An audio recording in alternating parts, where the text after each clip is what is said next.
হাতে দুদিন ছুটি আছে, কিন্তু বেড়াতে যাওয়ার কোনো প্ল্যানই করা হয়নি। তাহলে উপায়, বেড়াতে কি যাওয়া হবে না? নিশ্চয়ই হবে। উপায় একটা আছে, যেটা ঠিক হলো ব্যাকপ্যাক গুছিয়ে সোজা উঠে বসলাম লোকাল ট্রেনে আর পৌঁছে গেলাম ডায়মন্ড হারবার। তারপর টোটো করে চলে গেলাম হোটেল সাগরিকাতে। সাগরিকাতে ঢুকে যেটা করতে হয় সব জায়গায় আর কি, রিসেপশনে টুকটাক ফর্মালিটিস এর কাজকর্ম মিটিয়ে লিফটে করে সোজা চলে গেলাম সেকেন্ড ফ্লোর, যেখানে রয়েছে আমাদের রুম। আমরা নিয়ে নিয়েছিলাম একটা AC double bed deluxe room, যথেষ্ট স্পেসিয়াস, আর বাথরুমটা সমস্ত মডার্ন অ্যামিনিটিসই আছে, আর পরিষ্কার পরিচ্ছন্ন যথেষ্ট। এই নিয়ে আলাদা করে বলার আর কিছু নেই। এবার তোমাদের দেখাবো সব থেকে আমার পছন্দের জায়গাটা। এই হলো ব্যালকনিটা, একটা বিশাল স্পেসিয়াস চওড়া ব্যালকনি, একদম নদীর সামনে। এখানে দাঁড়িয়ে বেশ অনেকক্ষণ সময় কিন্তু কাটিয়ে দেওয়া যায়। কিন্তু আর একটা কথা কি বলতো, শুধু প্রকৃতি দেখলেও কিন্তু আবার পেট ভরে না, তাই পেটে মারছিল ছুঁচোয় ডন।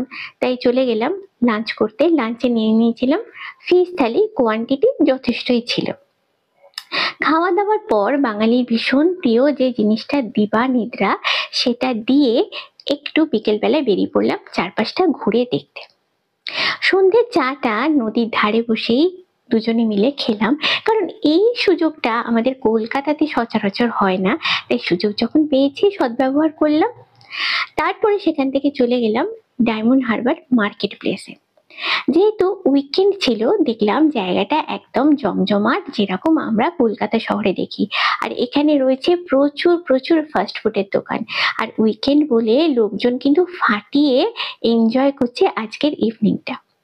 এখানে একটু ঘোরাঘুরি করে আবার হোটেলে চলে এলাম, কারণ রাতের খাবারের অর্ডার দিতে হবে।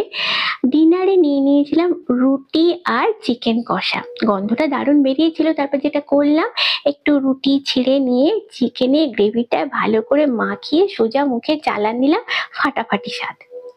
রাতে একটা লম্বা ঘুম দেওয়ার পর একবারে ঘরের মধ্যে বানিয়ে নিলাম গরম গরম ব্ল্যাক টি, আর চায়ের পেয়ালা হাতে নদীর ধারে, অবর্ণনীয় একটা অভিজ্ঞতা। তারপরে এলাম ব্রেকফাস্ট টেবিলে। যা যা রয়েছে দেখতে পাচ্ছ, এগুলো খাওয়ার পর আলটিমেট রেজাল্ট যেটা হলো, আমাদের লাঞ্চ আর করতে হলো না। এবার খাবারটা একটু হজম করতে হবে, তাই বেরিয়ে পড়লাম নদীর চারপাশে একটু ঘোরাঘুরি করতে। বিকেলের দিকে নদীর এই যে রূপটা মায়ামাখা, সত্যি মন কেড়ে নেয়। আজকে ডিনারে নিয়ে নিয়েছিলাম স্পেশাল চাইনিজ ডিনার, কারণ আজকে এখানে আমাদের লাস্ট ডে, কালকে বেরিয়ে যাব কলকাতার উদ্দেশ্যে।